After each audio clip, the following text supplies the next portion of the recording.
เป็นเงินนะคะเราก้าวมัวตีกอดทั่วไม่กอดทั่ว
เอาผ้าล่อค่อยๆล่อดีนะจ๊ะอย่าประมาทตอนนี้เดินเร็วออกมาเยอะแยะเสียตัว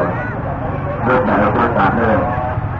มาแล้วดูนะฮะไม่รู้จะไปไหนมาดูเลยตอนนี้เสือแรกค่อยๆเดินออกมาเอาผ้าล่อดีนะจ๊ะอย่าประมาทวันนี้นะคือวันที่3ระวังมือวันนี้เดินออกมาตัวนี้เด็กเราใช้คิดนะครับอยู่ที่นี่เจ้าเด็กที่เราเรียนรู้ว่าโอเคมันด้วยสอบถามว่าเช้าถึงบ้านครับ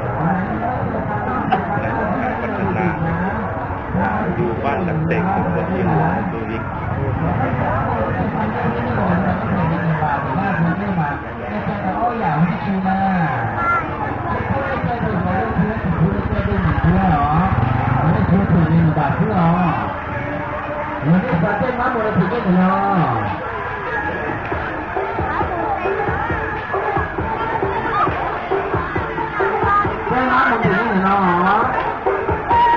สไลเดอร์ที่ได้ดึงมาถึงนี่ถึงหน้าสไลเดอร์หรอได้ถึงนี่มาขึ้นมาเจ้าอ้อยอย่างนี้นะเราแค่เห็นมาแค่ที่อยากที่หรอที่พูดนั่นเองแค่เสียหรอแค่ของเราถึงมาถึงหมดรอบนะ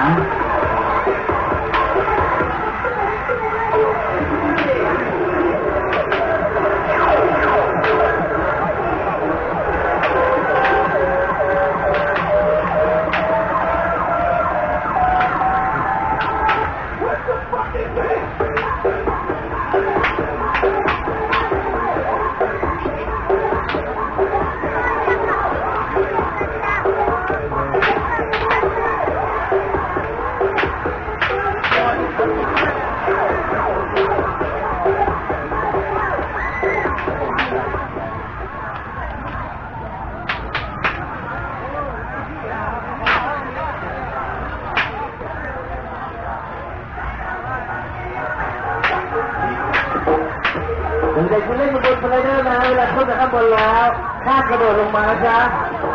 สไลด์ลงมาก็พอนะนี่คือข้าเสามันข้าเทียนถลอไอ้จีนี่ช่วยถลอใช่ไหมเทียนถลอมาแต่ได้มาแล้วมีตุ้งนักข่าวหรอ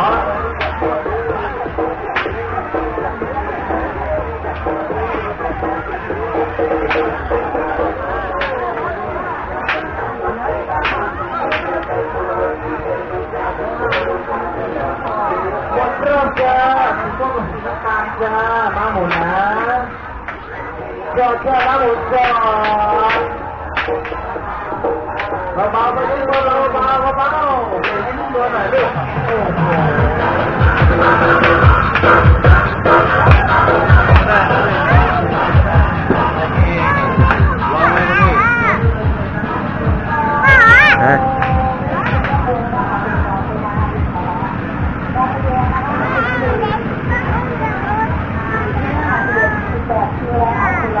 เดี๋ยวก่อน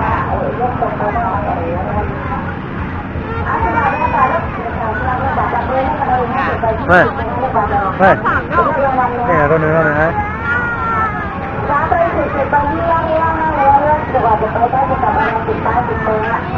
ใช่แล้วตอนนั้น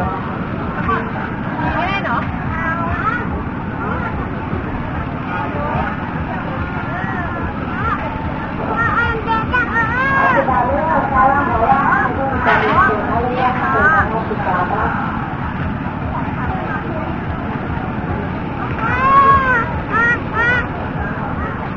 ไม่เป็นไร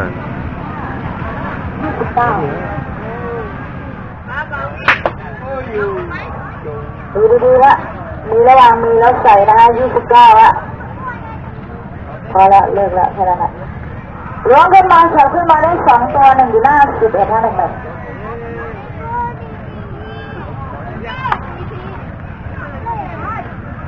11ท่า1แบบดูว่าทำได้แรงไปไม่เลิกใจไม้ใหม่ที่ว่างนั่งเลยนะเด็กไป20ก่อนเด็กไปก็จะปะจะเริ่มสนุกลุ้นรับรางวัลนะหมายเลขตัวเดียวหลังเดียวจ้าหมายเลข4ว่าไงซ้ายขวาหน้าหลังอ่ะปิ้งยกมือนะเตรียมใบเสด็จนะฮะ4ไปเรียกเรียงให้มันเป็นแถวเป็นแนวอ่ะนะตั้งใน4มันนอก4มันในนะตัวอย่างจับขึ้นมาหมายเลขตัวเดียวหลังเดียวหมายเลข8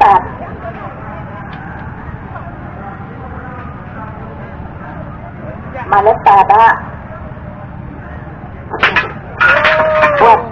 ร้องขึ้นมาจับขึ้นมาได้2ตัว2อยู่หน้าหมายเลข21ดึงไม่ดึงให้ยกไม่ยกอะกันหนาวได้ด้วยฮะ21อะร้องขึ้นมาจับขึ้นมาได้2ตัว2อยู่หน้าหมายเลข26ดึงไม่ดึงอะเอายังไม่ดึงอะเดินยังไม่เจอให้มีให้ยังไว้ก่อนให้จะเบรกอยู่ปะเนี่ยยังตะพึดฮะยังฮะยังก็ยังไปต่อจับต่อฮะหมายเลข2ตัว2อยู่หน้า โอ้แม่เจ้าเขียวไปเขียวมาถอดกับตึกอะเอาให้ดูเสียยังไม่ดิ้งอะยังไม่กล้าถ้าจับขึ้นมาหมายเลข2ตัว2อยู่นะ28ยังเย่นี่คืออะไรฮะ28มีไหมตัวเล็กเอายังไม่ยังฮะรออะไรอ่ะไม่มีใครยกอย่างมีหุ้นมีคนละเอาไปคนละ กำลังมองดูเลย ย้ำไปถึงจุดตรงนี้ว่าเรื่องที่แบบต้องปรับอะไรมันถึงไม้ถึงเบอร์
1คู่5ถึง10路哈個，因為呢台將呢度